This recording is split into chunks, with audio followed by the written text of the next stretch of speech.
Yes, I'm Gilda with a soft G. And with a name like Campbell, you'd think I was Scottish. No, I'm not. I'm Italian.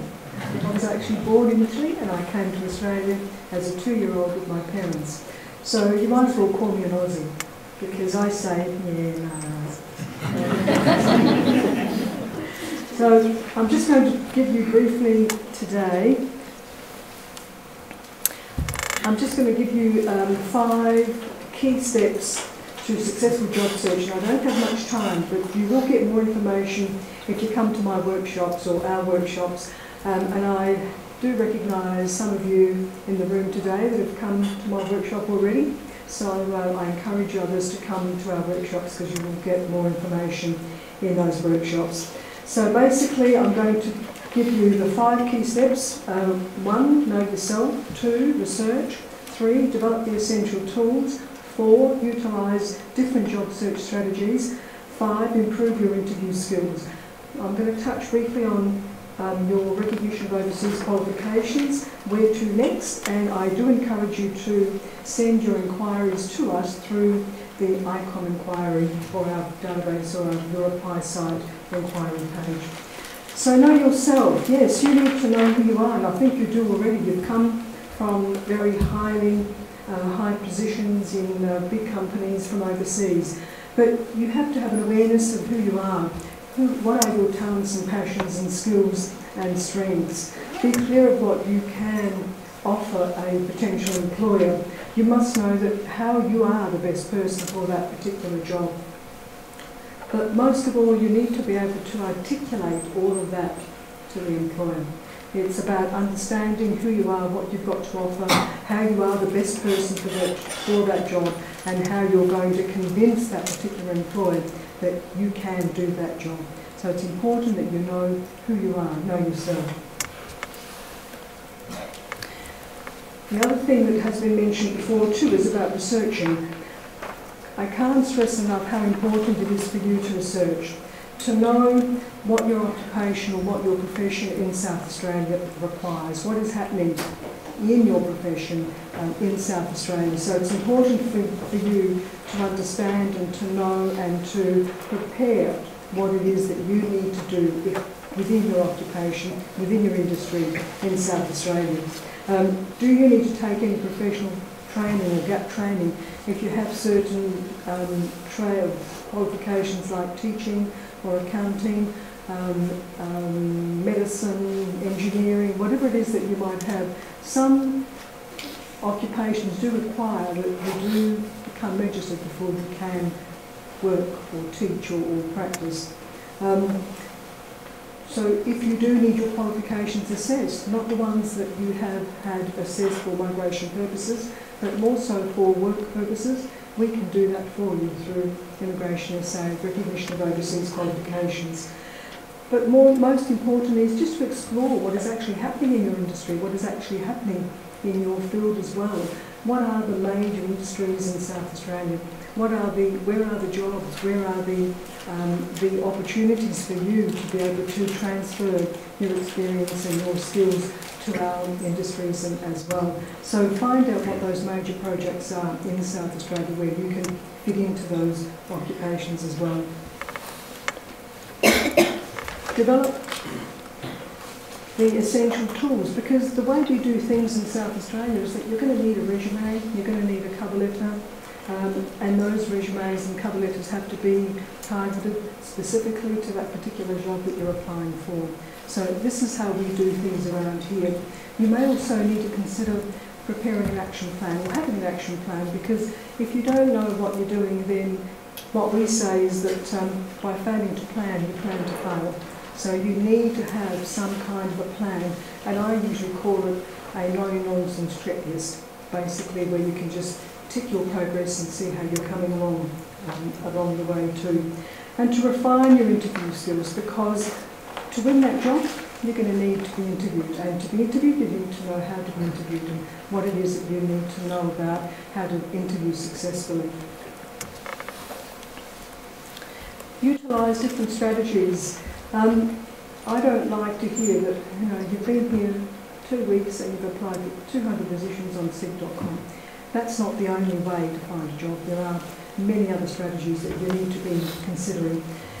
There are published jobs that are advertised, for example. They are advertised on the internet or online vacancies. You might find jobs advertised in newspapers or other job ads. You might look at jobs in the social media domain, like LinkedIn, or even through recruitment agencies. But there are also a number of unpublished jobs too. 25% of jobs are not actually advertised. So it's about knowing how to find those jobs that are not being advertised. It could mean that you may do some job canvassing, which means that you will contact the employer directly. You may need to do some professional networking so that someone who knows someone might be able to introduce you to a job as well. Or you can do some volunteering. Volunteering is an important part of getting to localise your job work experience or your local work experience.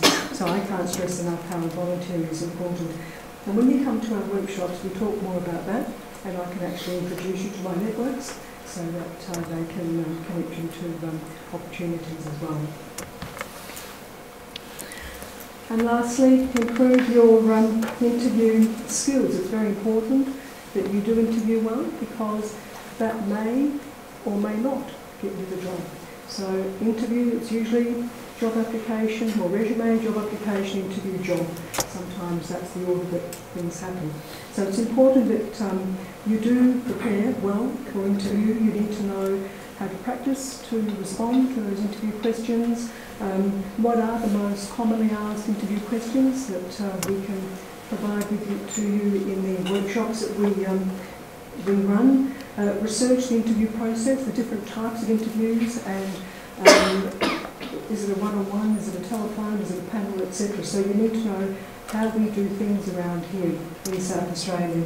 You learn about the Australian workplace culture and etiquette. For example, what to wear and how to behave at interviews.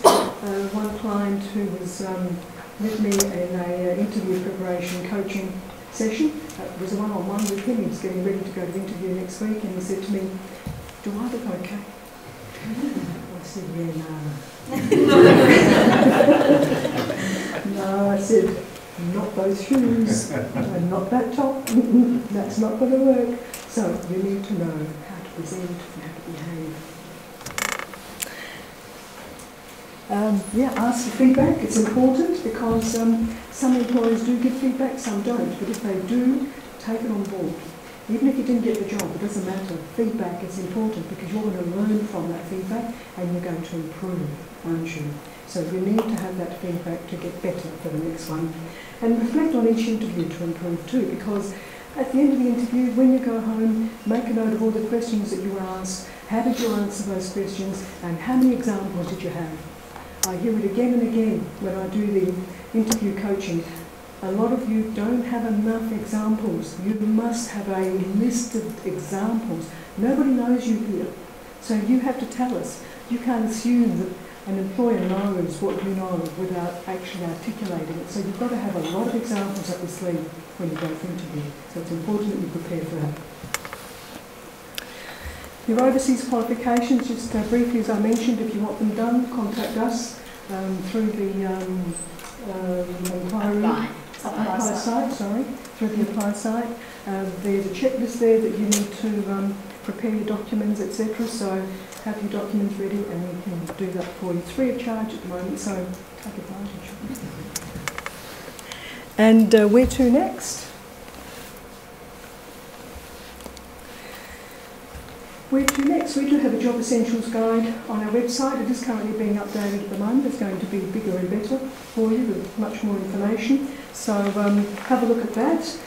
You also need to register for our events, the Job Essentials for Migrants and the ideal job interviews as well. We do have them regularly and we do encourage you to come along because the 5 key steps that I gave you today, just snippets, I go into a lot more detail in the workshops, and they are 3.5, 4-hour workshops, so you can imagine how much information you're going to get, and they are very much interactive workshops as well, so you get the opportunity to meet others and practice what it is that I'm giving you at that workshop. And also, if you have any questions, just send us an inquiry or make a phone call or You can speak to me up there later on as well. So, Skilled Arrival Services, you've got the details there to contact us, and I certainly look forward to those of you who haven't come to one of our workshops. Please come, because they are a lot of fun, and you will meet other skilled migrants like yourselves, and you'll be able to connect and enjoy each other's company as well, and learn, obviously. So thank you. Look forward to meeting you all.